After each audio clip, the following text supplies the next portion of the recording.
Yes, sir. Yes, sir. Yes, sir. We got low. Luka Doncic has ruined his own career. The tank job. Mark Cuban. I would have never thought Mark Cuban would tank, bro. Dude's at every game. You want to go to every game just to tank and out to playing, bro? Come on, man. So, and y'all got KYRIE ain't gonna, we gonna tank. He gonna leave y'all in the offseason anyway. That man is guaranteed to leave y'all in the offseason. This year hasn't been the kindest to Luka and the Mavericks. Coming off of an impressive postseason run last year that included an upset in the second round against a 60-win. Think KYRIE really want to stay in Dallas, bro? I don't think so. First conference He's want to go to a place like Houston or something like that. I won't be surprised if he went to Houston. Since 2011, many people had fairly high but very reasonable expectations for Luka in Dallas heading into this upcoming year. Sure, the loss of Jalen Brunson in the offseason certainly had some damaging potential. However, with the addition of Christian Wood in a relatively wide open Western Conference filled with teams that had major concerns with their roster construction, it still led many people to believe that Dallas was a lock to make the playoffs. But unfortunately, everything didn't go as planned. By the middle of January, Dallas was struggling to find some solid ground in the standings as the Mavericks were only able to muster up a record that was slightly above 500. In an attempt to salvage the season and to find a potential solution, and stumbled across a disgruntled Kyrie Irving out in Brooklyn. Irving, who was easily viewed as one of the most talented offensive players in the NBA, was viewed as a major acquisition and a potential difference maker for the remainder of the season, as many people believed that he would be more than enough to fill in the void that was left by the loss of Jalen Brunson. Personally speaking, I wasn't that high on the acquisition as I knew that there were not only other major concerns. Yeah, first I'm like, oh, that's a great trade. Then I realized they need defense. I'm like, oh, and I done that. You should have tried to keep Dorian Finney-Smith. I would have tried to finesse him.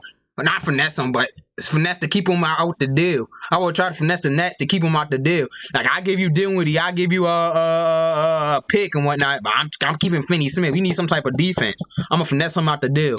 And conference in subsequent days became much more competitive as other teams also made major additions and upgrades to their roster. But even with my pessimistic viewpoint, I did not believe that the Mavericks would his mouth on the ball as poorly as they did. Actively, as I record this video, it is become official that the Dallas Mavericks are unable to make a playoff appearance. He's flabbergasted. As they have missed the play-in tournament altogether, finishing the regular season with the 11th best record in the Western Conference. However, the layers behind the Mavericks situation is much more complex than them just finishing with the 11th seed this season. And of course, with this level of complexity, it does warrant the question, who is at fault and what is the next move for the Dallas Mavericks? Because when you have an all-time great player like Luka Doncic on your roster, throwing away seasons like this is completely unacceptable. First, we had to tackle the whole Kyrie Irving trade and why it failed so miserably, but more importantly, moving forward, what exactly does this mean for the Dallas Mavericks? When the transaction first occurred, like I stated in my intro, I personally wasn't that high on the addition. When it comes to Kyrie as a talent, it's pretty undeniable.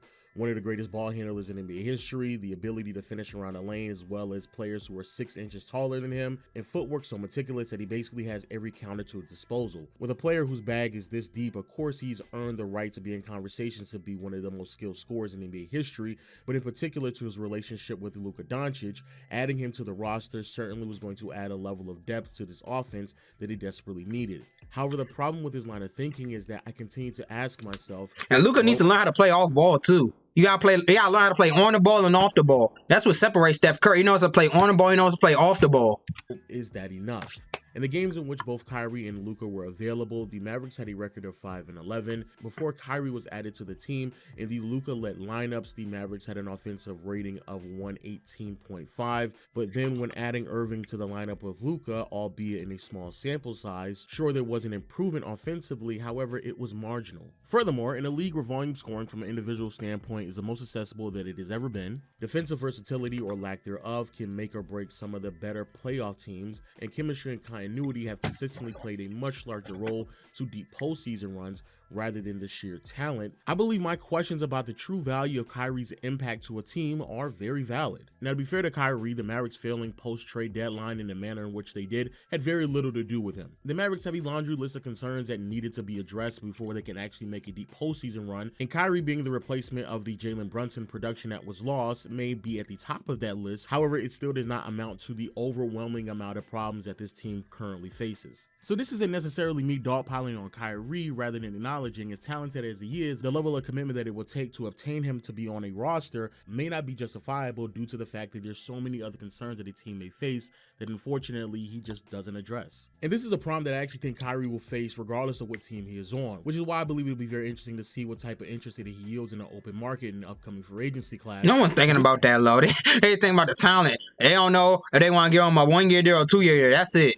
That's it. They ain't questioning the talent or nothing like that. Talking about his fit. They'll find out if he's a great player. He'll fit it out. He'll learn how to fit. It's just that they don't know they want to offer him a long-term deal or not. Undeniable truth is especially applicable to a Mavericks team that has a star in Luka Doncic, who doesn't have the ability to really maximize who Kyrie Irving is as a player due to overlapping offensive tendencies that quickly put a ceiling on how complementary a player like Kyrie and Luka can be when they're on the floor with one another.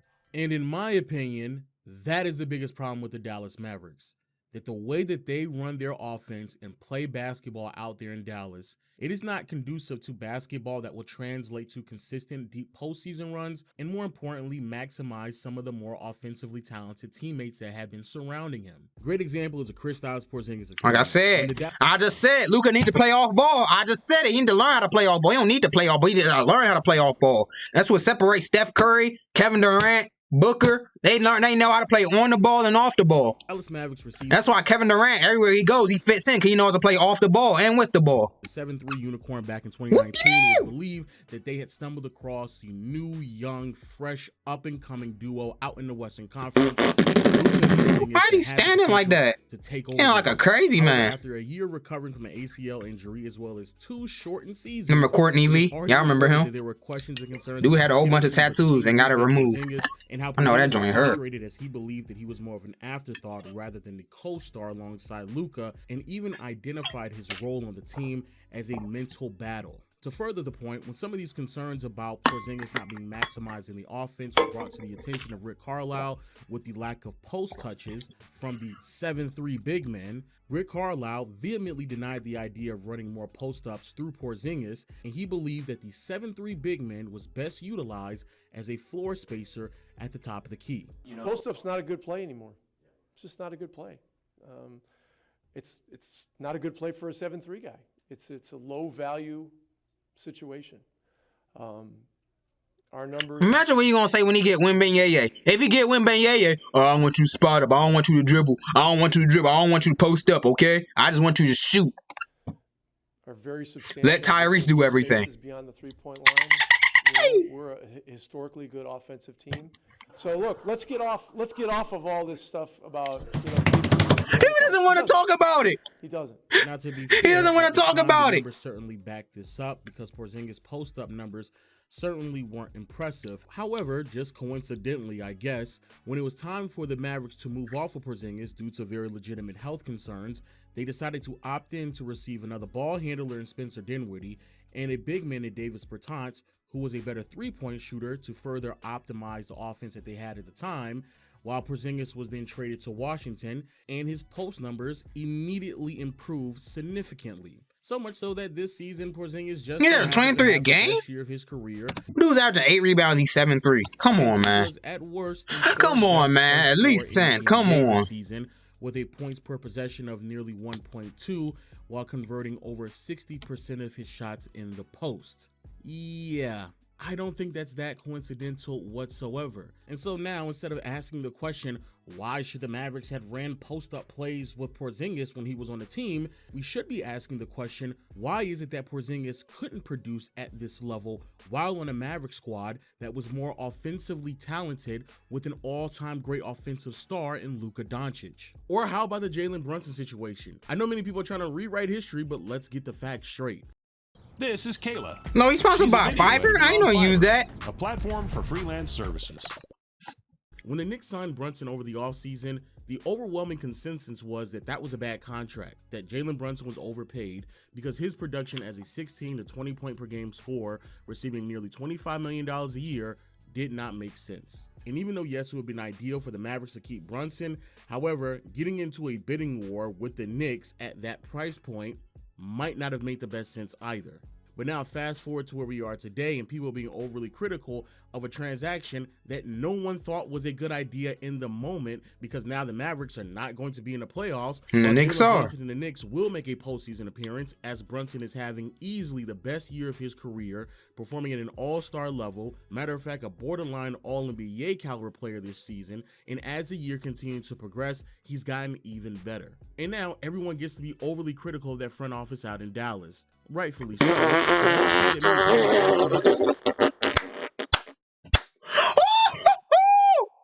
Critical of that front office out in Dallas. I didn't know it was this bad.